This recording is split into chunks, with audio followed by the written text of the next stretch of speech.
Muli kong binalikan ang maginang nakatira noon sa basurahan upang mapatingnan ito sa espesyalista.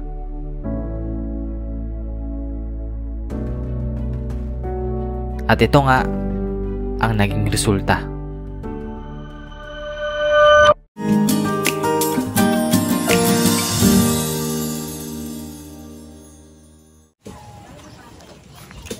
So magandang umaga. Nandito tayo kay Ate Aisa at babalikan natin siya para maipa-check up siya. Pinagawa natin bahay, kamusta na rin kaya ito na po yung kanyang tahanan. Nag-hoard siya ng mga gamit. Opo Te Kaisa Kaisa. Oh, panibago. May panibagong cabinet na si Ate Aisa din eh. Ito, isda. Alimango. Bagong huli pa ata to.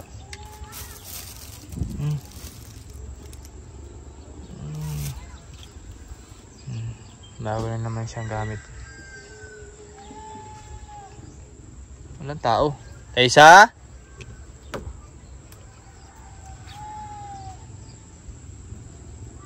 Aisa? Ay, nilagay na niya yung cabin, pati helmet, may helmet na rin siya. Walang tao.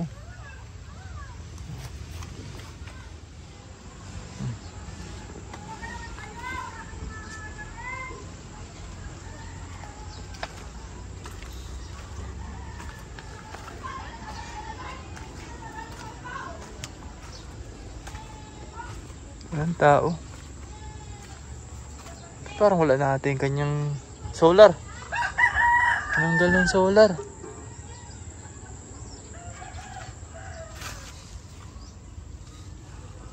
Ayun, ay doon pala nilagay sa loob. Ito yung loob niya.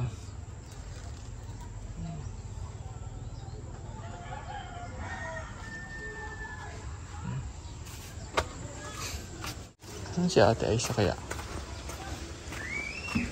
So kailangan natin makausap si Ate Aisa para madala natin sa ospital at maipa-check up siya. Ano po dito si Ate Aisa? Lumakad po. Dito na, dito kayo na. Ayan. So nanay, ikaw na lang masama sa akin pag pina-check up natin, no? Para kung ano man yung tatanong ng doktor ay masagot po. Kasi kung ako po sasama lamang ay hindi ko masasagot yung mga tanong doon. O ilang taon na siya, ilang taon nang ganun siya, no? Sige po.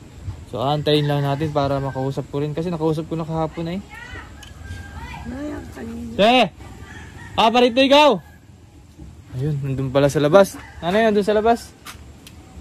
Kilala na ako ni Ate Aisa, tinawag ako. Nga po, nagpapasalamat po ako sa ating sponsor na si Ma'am Betty na palagi nariyan po para sumuporta sa ating misyon dito sa Oriental Mindoro at sa lahat ng mga tulungan natin. Ayan, thank you very much po Ma'am Betty sa inyong magandang kalooban upang matulungan din po yung mga amin natutulungan dito sa Mindoro. Maraming salamat po. At sana po ay pagpalain po kayo at gabayan po ni Lord. Nang sa ganun po ay mas marami pa tayong matulungan. Maraming salamat po Ma'am Betty. Ayan, ayan si ate. Nakasakay na si Paige sa stroller oh. Paige, saan ka galing? Ha? Saan ikaw galing? Paige? Ha? Oo, December 10. December 10. Kailan pinanganak ate? 1980. 1980. Ay mamaya mapunta tayo sa ospital ha. Maaga pa check up ikaw. Para ikaw ay mabigyan ng vitamins. Ha? Oo. Yung gamot. Ha? Alauna nanay. At pumunta ako kanina dun sa ospital. Alauna ang schedule, ha? Huwag kang maalis dito, ha? Sige. Papunta na lang ako dito mamaya. Tapos, siniling pwede mong dalhin. Ha? Sige. Anong ulam mo dyan? Wala nga. Wala? Mag-ano nga kayo, makain muna kami. Makain ka muna. May bigas ka pa? Wala na. Wala na din?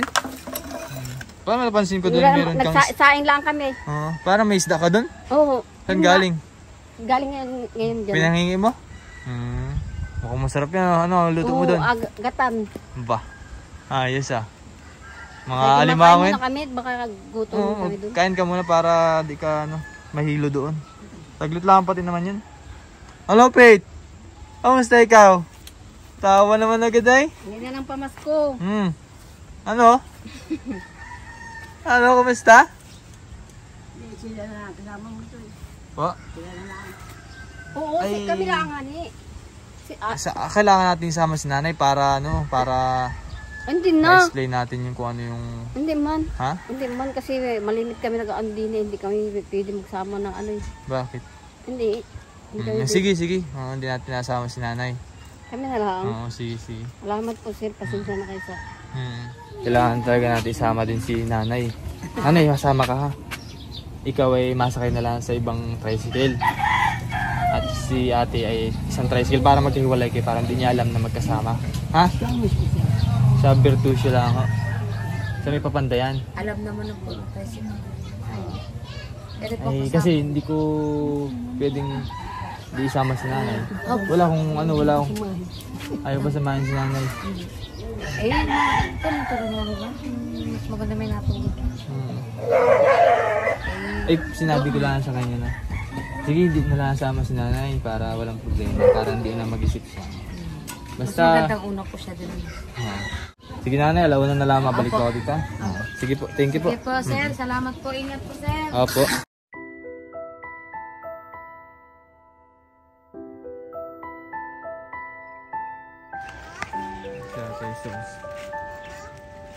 Ano ba nga nasa Bilawagan?